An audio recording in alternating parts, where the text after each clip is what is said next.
not strong, I'll be your friend. I'll help you carry on. Oh, it won't be long. You're gonna need somebody to lean on.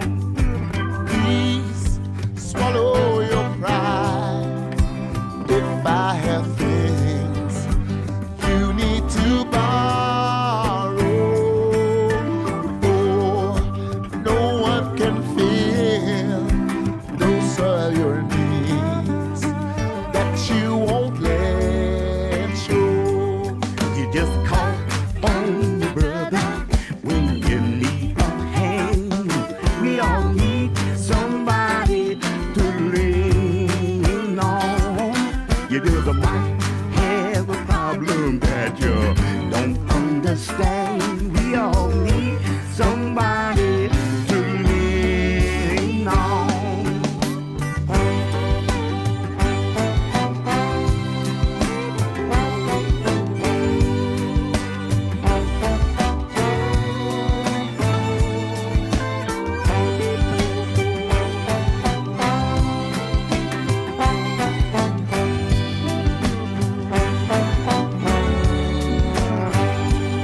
You just call on me, brother, when you need a hand.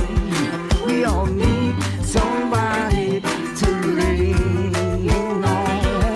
You just might have a problem that you don't understand. We all need somebody to lean on.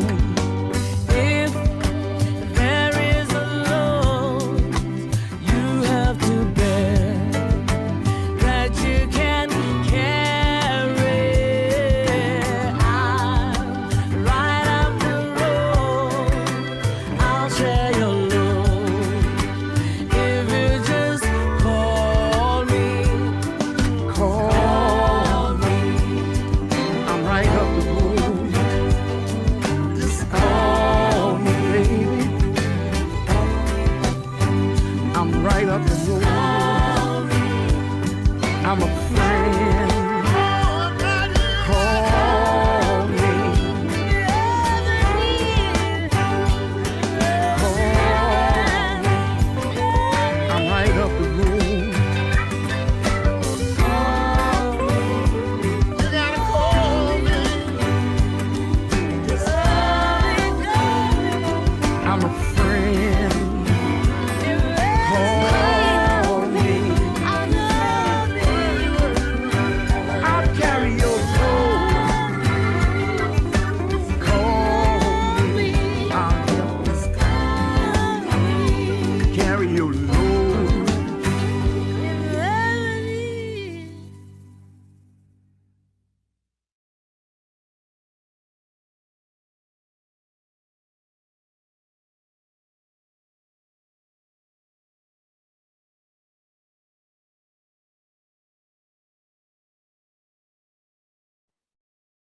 Bonjour à toutes, bonjour à tous. Bienvenue à Good cette morning, everyone, and welcome to this fifth day of 2021 Symposium of UNESCO's Symposium on Democracy, Global Citizenship, and Transformative Education. I chose this song for a particular reason because today we will dive into action together in a perspective of respect, friendship. For those who want to follow up in English, you can go down and click on the little globe. Para los que quieren escuchar en español, pueden apoyar en el globito abajo de la pantalla y escuchar la traducción. Alors, aujourd'hui, journée spéciale, journée de clôture, mais journée... Today is a special day where we will be able to reflect together about our upcoming action and how we can be part of the solution together. Alors, comme à tous les jours, pour moi, c'est important. As for every day, it's important for me to mention that we are speaking from unceded territories from two peoples, the Algonquin Anishinaabe and the Mohawk Canyon Kahega. The reason I want to honor this fact every day is because at UNESCO and the members of the symposium want to acknowledge and stand in solidarity with the Native peoples of Canada so that we can be part of reconciliation. I'd like to tell you about a story of reconciliation that happened in Nova Scotia, Canada. A young student, Leah Creaser, who is part of a First Nations peoples, the Mi'kmaq, and by her determination, she was able to change the program of the biology program of her university, the Acadia University, and now more than 120 students could follow an initiative introductory class on Indigenous biology. And so this type of action can help us reconnect with Indigenous knowledge and identities. She talks about Etwa mode, which is a way of living with two kinds of visions in their life, one being more of an Occidental culture and the other one being more anchored in Indigenous cultures. And sometimes we might wonder what is a Canadian solution, what a Canadian solution can offer to your own country. And well, just remember that every country has an Indigenous culture or cultures who suffered through colonialism, and it is our duty to meet with them and include them in our political reflection and action. So today, let us shine with all our might so that we may engage, participate, and become the shooting stars that I was telling you you'd become at the beginning of the week. So today we will go through some workshops together, and we will reflect on the important presentations that we thought about together throughout the week, and we will open up on future perspectives.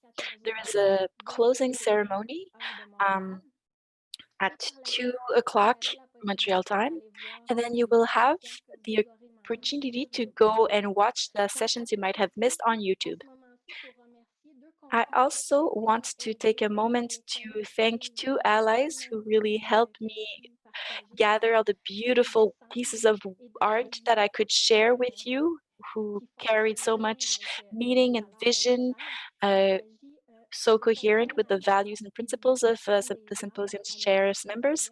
So it's Catherine Hudon, who is at Ottawa University, and Miranda McKay, who is arts curator, and she is also coordinating for the symposium at McGill University. So thank you so much for your precious support.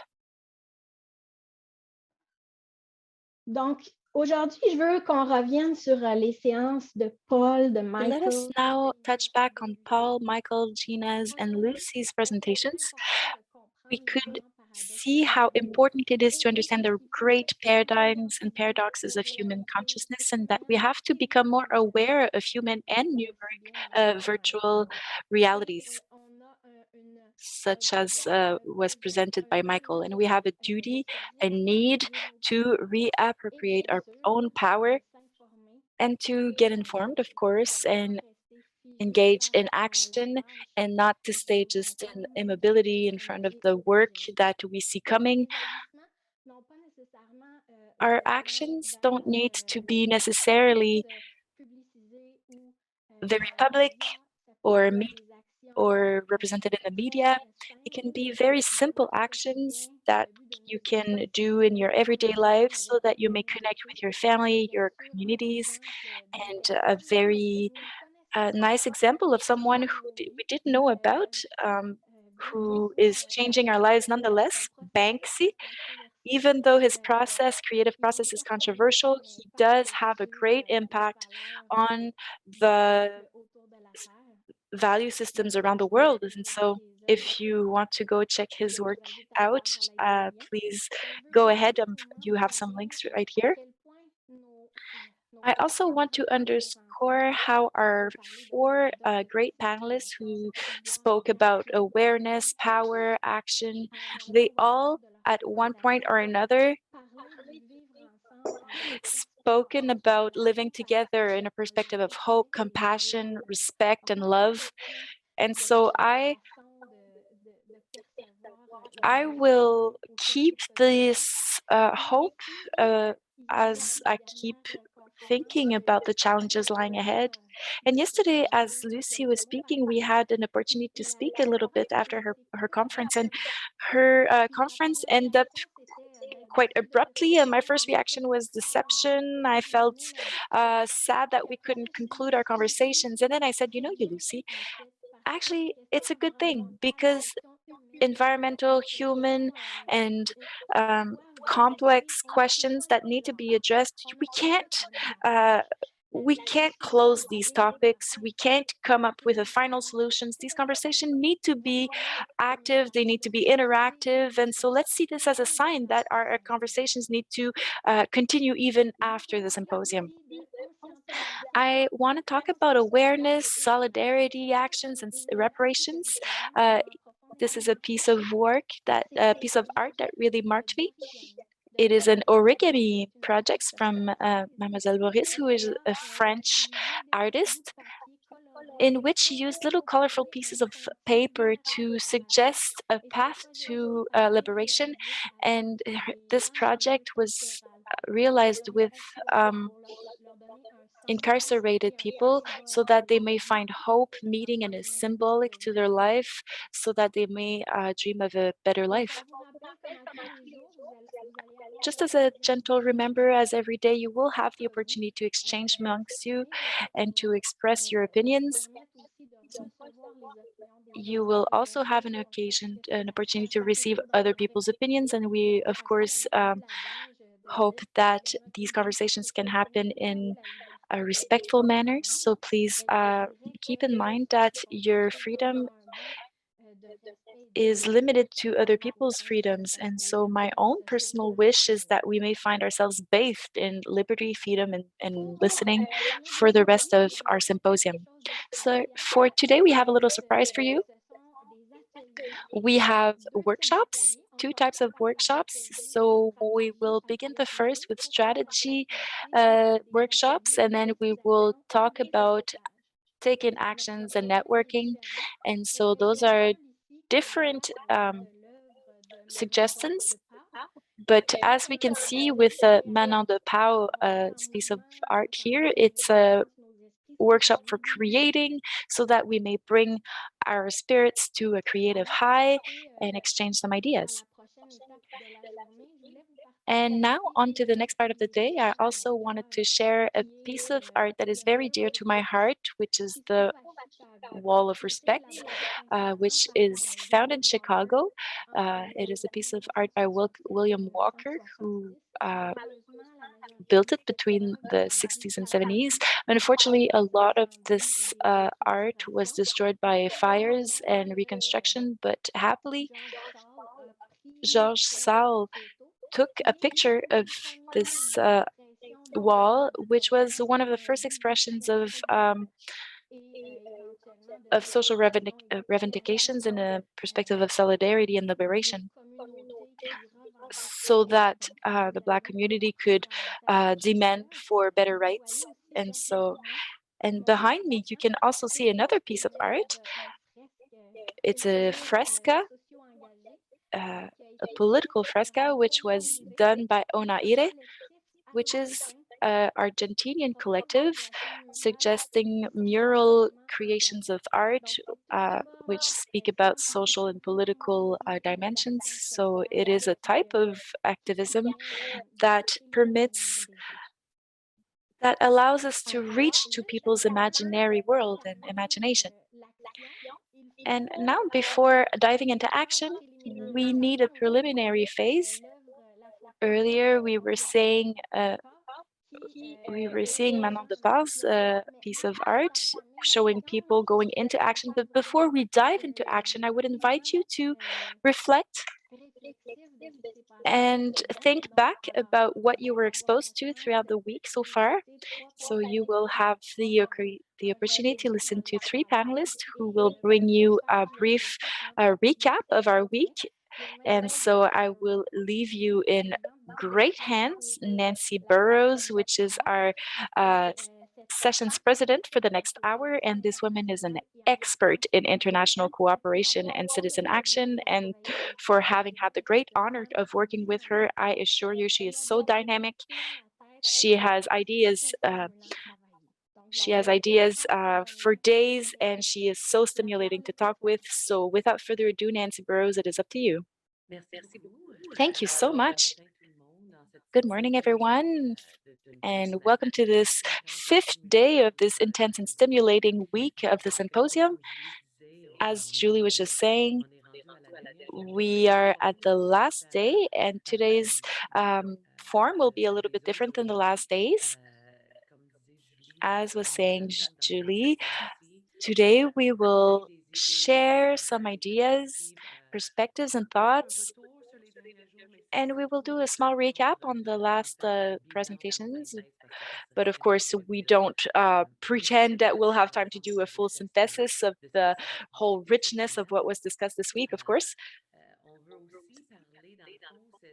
We also want to take the occasion for the end of the symposium to bring to open a door for continuity in our construction of ideas and projects and ideas for the future transformation of the social world, which we have thought about so far in the last couple of days together.